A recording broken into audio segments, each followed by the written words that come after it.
चलतु आज बनया बिना प्याज रसुण भुगुनी से देखते मुझे आलू आ मटर नहीं जाइए गोटे प्रेसर कुकर नहीं जाइए प्रेसर कुकर में मुझे मटर आलू को आ गोटे चामच लुण गोटे चामच हलदी आपण हिसाब से ने अल्प किसी पानी देकी मुझे प्रेसर कुकर को गोटे सीटी मारिया पर्यटन बसई नहीं देखो आम आलू मटर सीझीगला पूरा बढ़िया से सीझी जाइए गोटे कड़े बसईदेली से अल्प किसी रिफाइन तेल देदेली आप चाहिए भी गुआ घी नहीं पारे से गोटे चामच जीरा अल्प किसी कटा अदा गोटे बिलाती अल्प किसी धनिया पत्र से कटा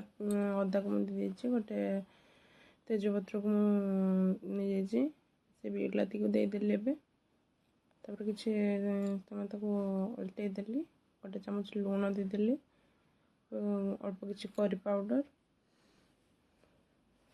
काश्मीरी लंका गुंड अल्प किसी देख भल भाव मिसई नौ देखो आम मसला भल भाव कषि गला अल्प किसी धनिया पत्र मुझे पकईदेले आगे कषि नेली मसला आमर हो गला से पकई आलू मटर को मुझे देदेली